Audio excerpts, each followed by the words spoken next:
बिहार में 4 सीटों पर हुए उपचुनाव के नतीजे का इंतजार बेसब्री से किया जा रहा है। आमने सामने की लड़ाई में एनडीए और इंडिया अलायंस के नेता अपनी अपनी जीत के दावे कर रहे हैं। हालांकि पहली बार चुनाव लड़ रही पीके की नई पार्टी भी त्रिकोणात्मक लड़ाई में जीत का परचम लहराने की बात कह रही है। ये रिपोर्ट देखिए।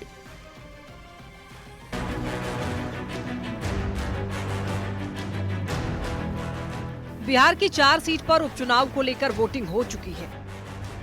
हर किसी को रामगढ़, तरारी, बेलागंज और इमामगंज के परिणाम का इंतजार है। अगले साल होने वाले इलेक्शन से पहले इस उपचुनाव को सेमीफाइनल मुकाबले के तौर पर आंका जा रहा है, क्योंकि दोनों ओर से कांटे की लड़ाई देखी जा रही है। 2 सीटों पर आमने सामने की लड़ाई है, लेकिन बाकी के 2 सीट पर त्रिकोणात्मक लड़ाई दिख रही है। उपचुनाव में एनडीए और इंडिया अलायंस के बीच सीधी लड़ाई है। एनडीए की ओर से बीजेपी के 2, जेडीयू और हम के 1 प्रत्याशी चुनावी मैदान में हैं, जिनका मुकाबला आरजेडी के 3 और सीपीआई-एमएल के 1 उम्मीदवार से है। एनडीए और इंडिया अलायंस के नेता अपनी अपनी जीत के दावे कर रहे हैं।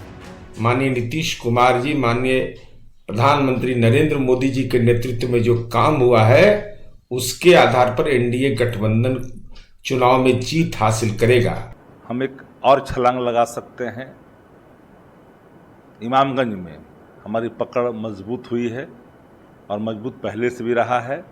उम्मीद करते हैं कि वह भी सीट हम जीतेंगे। 2020 के चुनाव में इन 4 में से 3 सीट पर महागठबंधन की जीत हुई थी। इस बार आरजेडी इमामगंज में भी जीत का परचम लहराने का दावा कर रहा है। हालांकि इस उपचुनाव में सभी 4 सीट पर जनसुराज के उम्मीदवार भी खड़े हैं।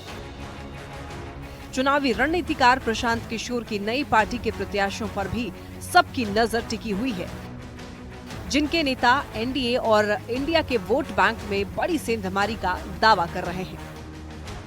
23 तारीख को जो फैसले आ रहे हैं वो बिहार के बदलाव के हक में होंगे, जनसुराज के हक में होंगे। ये हमारे वोट को कोई काट नहीं सकता है और पूरे तौर पे एनडीए को बड़ा समर्थन मिला है और चारों का चारों सीट हम अपने काम के दम पर हर हाल में जीतने जा रहे हैं। इंडिया अलायंस अपना गढ़ बरकरार रखेगा या एनडीए जीत का परचम लहराएगा? आमने सामने और त्रिकोणात्मक लड़ाई में जनसुराज के उम्मीदवारों की स्थिति क्या होगी, ये तो 23 नवंबर को आने वाले उपचुनाव के परिणाम में ही साफ हो पाएगा। पटना संवाददाता शैलेंद्र साहिल के साथ ब्यूरो रिपोर्ट, न्यूज़ 18। वहीं झारखंड और महाराष्ट्र का एग्जिट पोल आने के बाद दावों का दौर जारी हो गया है। केंद्रीय मंत्री चिराग पासवान ने कहा कि एग्जिट पोल से ज्यादा विश्वास उन्हें अपनी मेहनत पर है। चिराग ने कहा कि